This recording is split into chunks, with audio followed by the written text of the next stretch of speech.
عزو السلام تنبتحكم زخبركم تعزبتي كما يتمسين اللو مسوني 18 ميازيا ساعة 9 تمشي سدلو زينا ومسنادو إحنا لكم قريبنا لنا كسافة أمين مكتالكم بخبر زادم يرمياس قبر العلي فلما أرستاتو ሚኒስትር ዜና ንውጥን ምግዓት ስደተኛታት ካብ ብሪጣንያ ናብ ሩዋንዳ ብዝምልከት መግለጺ ውፅኡ መበል 16 ዋዕላ መንእስያት ህዝባዊ ግንባር ዲሞክራሲን ፍትሕን ኣብ ሮማ ተቐኒዑ ኣብ ማእከል ጥዕና ሰረጀጋ ሸፈነ ሕርስን ምክትታል ቅድመ ሕርስን ብ14 ሚታዊት ዓብዩ እስራኤል ኣብ ልዕሊ ኢራን ተጻቦታት ምስ ተካይድ መልሰ ግብሪ ከም ዝወሃባ ፕሬዝደንት ራኢሲ ኣጠንቂቑ أمريكا دبوب كوريا نيكولوس هاو نتفتات سمين كوريا نمكتع حبارة وتعرن كحيلة تسماميان تركي قابل علي عطوصل في سرحة نيادات كردستان حدش سرحي تابقيسا ሚኒስትር ዜና ኣብ ሞንጎ መንግስታት ብሪጣንያን ሩዋንዳን ንዝተበጽሐ ስምምዕ ውጥን ምግዓት ስደተኛታት ብዝምልከት ሎሚ 18 ሚያዝያ መግለጺ ውፅኢሎ ሙሉእ ትሕዝቱ ይስዕብ ጋዜጣዊ መግለጺ ዘሕንኽ ውጥን ምግዓት ስደተኛታት መንግስታት ብሪጣንያን ሩዋንዳን ዝሓለፈ ሰሞን መስርሕ ጉዳዮም ንምስላጥ ብዝብል ፈሊጥ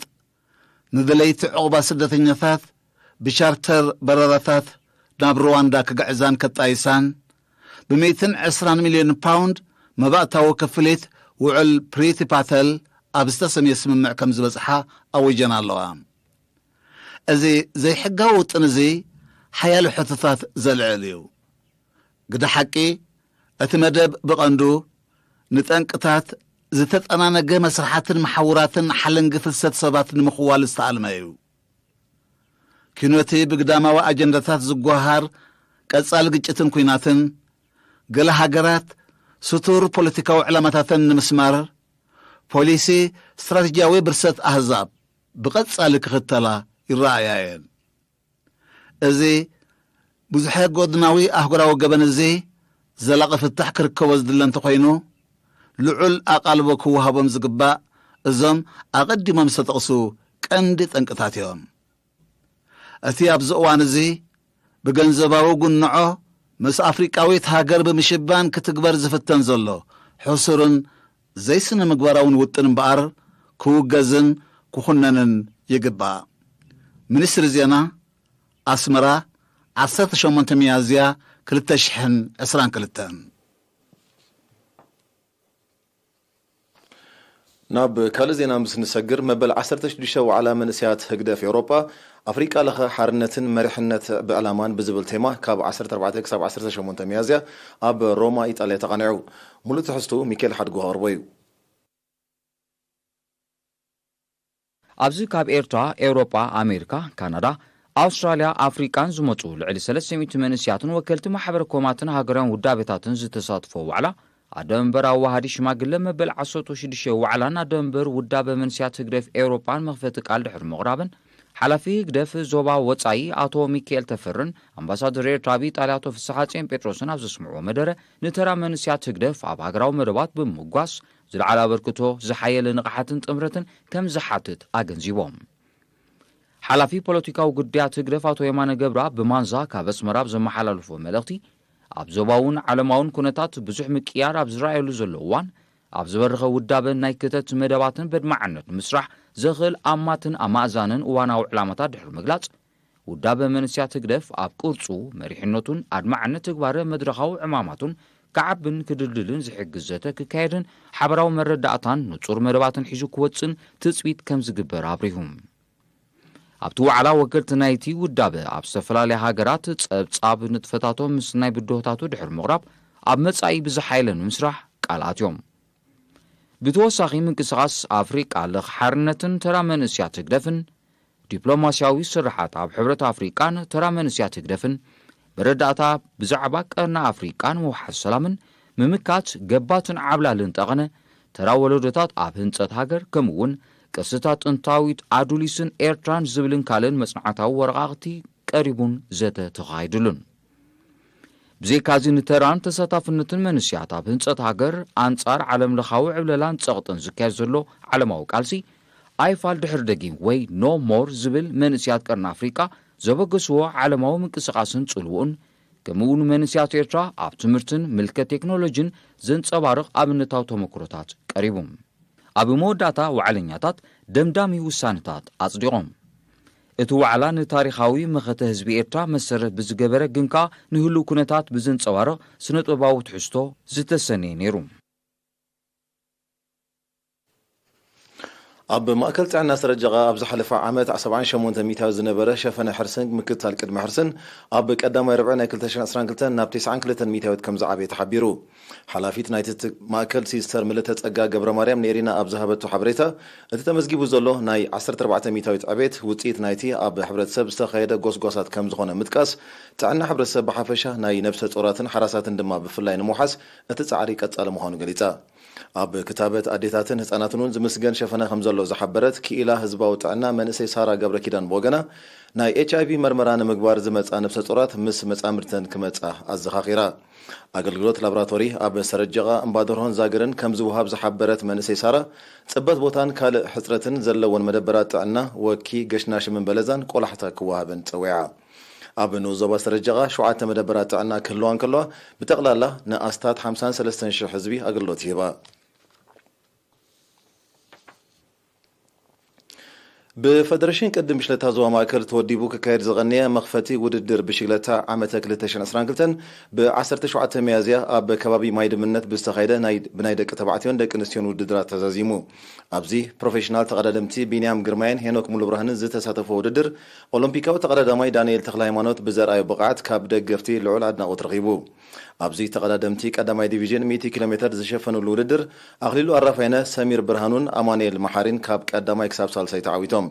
أبناء نتب دماء تقدماي في صحية تكي كاب غانتا دندن وركي أبال غانتا بروتاج محارة والده برور تقدماي غانتا سبيكو دانيل برهدما نحس مدالة تشليمهم إذا غمديلون كالو أب حاتير ناشكوا وددر تقدمتي أماني المحاري كاب غانتا إريتل داويد ساميل كاب غانتا دندن كمون يويل هابتاب كاب غانتا إريتل كاب قدماي كساب سالساي درجة بمحاز مدالة تشليمهم أب وددر كرايتريم دما أود شامبيون أفريقيا أبناء جونيور 2022 أغليلو عرفينا قدماي تقدمتي أماني المحارن سمير برهانون كالاين سالساين بمخان تعويتهم أبناي دك نستيا وددر دما تقدمي سارون تخلا كاب غانتا عراق أب 4 كتبتها ودر قدامي تكوينا كتعوتن كلا ديانا داويتن كسانت ولد ميكايلن كاب غانتا سراير ساوا كالايتن سالسايتن كونن تعويتن بزي كازي كسانت ولد ميكايل سارون تخلا موناليزا أريا بهلو النتبي تشلمه تقدمتين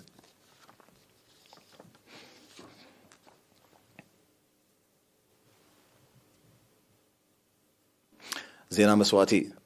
أبال إزي هزباو سرايت إرترا قديم تقادر لاي كولونيل كحساي حاقوس زريت ب10 شعات ميازيا أب مبل 7 حدن عامة أدميو بحمام تسويو أب ورح حدار شحنت شعات 274 أب نام مسارع هزباو حيلتات حرنة إرترا استسلفة كولونيل كحساي ن 40 شمونتن عامتات أب هارتات تواقعي سرايت كاب ترا كساب حلقة ستاف كفل سرايت أب مملا ناتنتن مخبار لولاونتن هاقراوي قبوز فتسأم حربنياو قديم تقادلاي كولونيل كحساي حاقوس زريت بعال حدارن أبو 4 ولداتنيو سنسرعت قبرو دما لوم 18 ميازيا فرق معالتي أب مكان مقابر حربنياتات كارن تفتيمو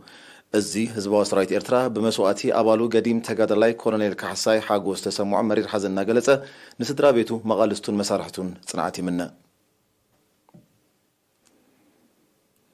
زي خبركم تعزب تسعب أهقراو زيني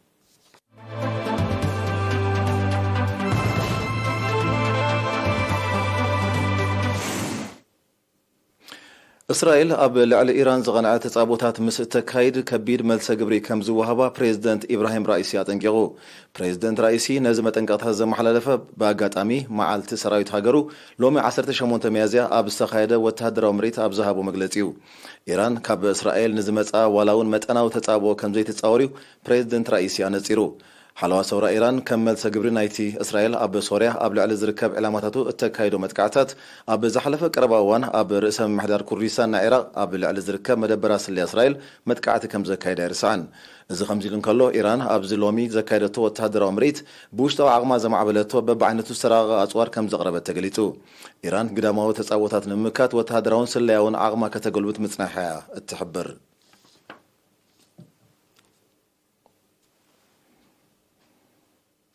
أمريكان دبوب كوريا نيكولاس نطفتها سمين كوريا نمقطع حبراو تعرن كحيلا كم تسامع قليتن از استحبره لوغ أمريكا أب قداي سمين كوريا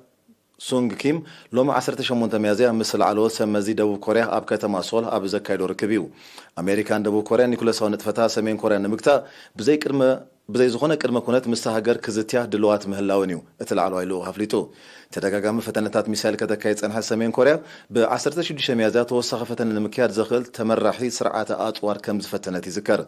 اتسقمتي ابل على امريكان اب اسيا ابل على زركبه مشارختن توسخ شغلوت كم فتره ناي قربات عزبتي توسو እዚ ከምዚሉ እንከሎ ኣሜሪካን ደቡብ ኮርያን ሎም 18 ሚያዝያ ሓበራዊ ወታደራዊ ልምድ ከም ዝጀመራ ይቃልሓሎ እቲ ንላዕሊ ሓደ ሰሙን ከም ዝቕፅል ዝተሓበረ ኣብ መሬት ደቡብ ኮርያ ዝካየድ ዘሎ ዓመታዊ ልምድ ምስ ኒኩለሳዊ ንጥፈታት ሰሜን ኮርያ ብዘተ ንምፍታሕ ድልዋት ምህላውን ዝህቦ መግለጽታት ዝጋጮ ምዃኑ ዝግለጽ ሰሜን ኮርያ ሓበራዊ ልምድ ደቡብ ኮርያን ኣሜሪካን ጸጥታ ስጋት ምዃኑ ብምሕባር ክቋረጽ ብተደጋጋሚ ክትጽውዕ ምጽናሓ ይፍለጥ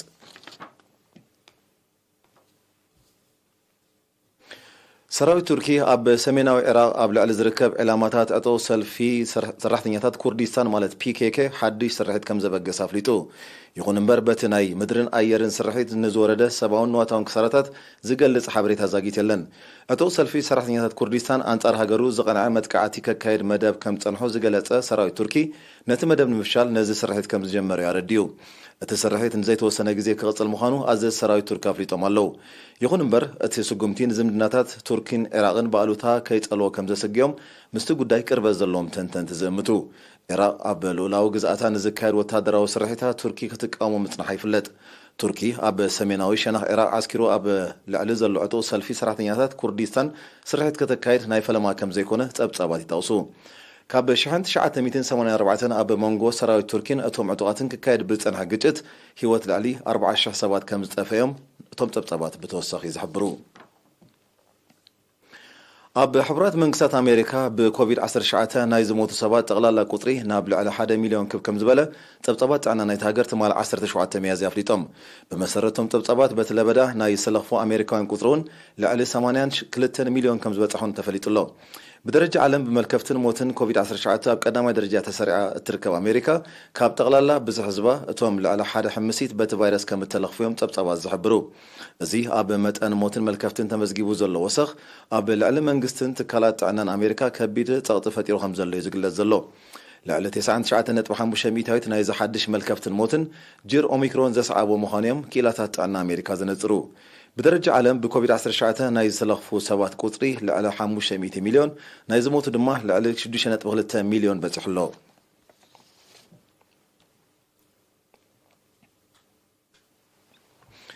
መንግስቲ ቻይና ለበዳ ኮቪድ-19 ብዝፈጠሮ ስጋት ካብ ብራዚል ዝግበር እታው ስጋ ከብትን ውጽኢቱን ንግዚኡ ኩንዘፍ ወሲኑ ማዕከና ዜና ብራዚል በኤምባሲ ናይቲ ሃገር ኣብ ቻይና ብምጥቃስ ኣብ ዘቃልሖ ሓበሬታ መንግስቲ ቻይና ኣብ ሰለስተ ትካላት መፍረ ስጋ ከብትን ውጽኢቱን ብዝተገብረ ምርመራ ምልክታት ቫይረስ ኮቪድ-19 ስለተረኸበ ነቲ ስጉምቲ ከም እትወስድ ኣፍሊጡ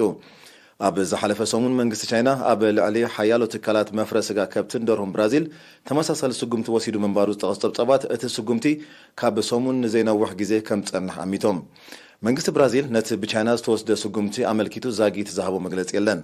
ቻይና ዜሮ ኮቪድ ዝብል ተሪር ፖሊሲ ከም እትኽተል ዝሓበሩ ጸብጻባት ነቲ ለበዳ ንምቁጻርን ሓድሽ መልከፍቲ ንምክልኻልን ተረርቲ ስጉምቲ ክትወስድ ምጽናሓ ይረዱ ኣብ ሰፊሕ ክፋል ቻይና ብሓፈሻ ከተማ ሻንጋይ ድማ ብፍላይ ተኸቲቱ ንዝቐነየ ናህሪ መልከፍቲ ንምቁጻር መንግስቲ ቻይና ንዓሰርታት ሚልዮናት ነበርቲ ኣብ ጠቕላላ ውሸባ ክጸንሑ ትእዛዝ ኣመሓላሊፉ ከም ዘሎ ይግለጽ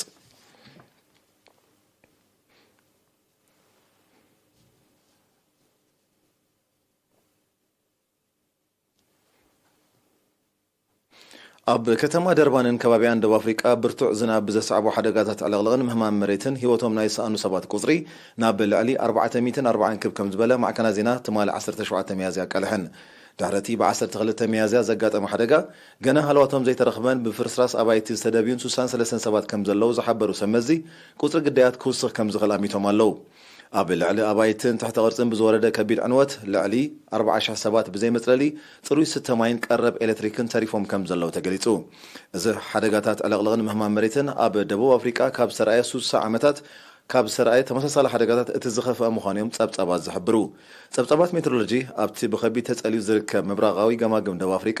ተወሳኺ ዝናብ ከጋጥም ከም ዝኽእል ዝእምት ትንቢታት ኩነታት ኣየር ከም ዘሎ ይሕብሩ ብምህላዎም ተወሳኺ ዕንወት ከይወርድ ልዑል ስጋት ኣሎ ዝኸበርኩም ተዓዘብቲ ዜና ንምዛም ኣርእስታቱ ከዛኽረኩም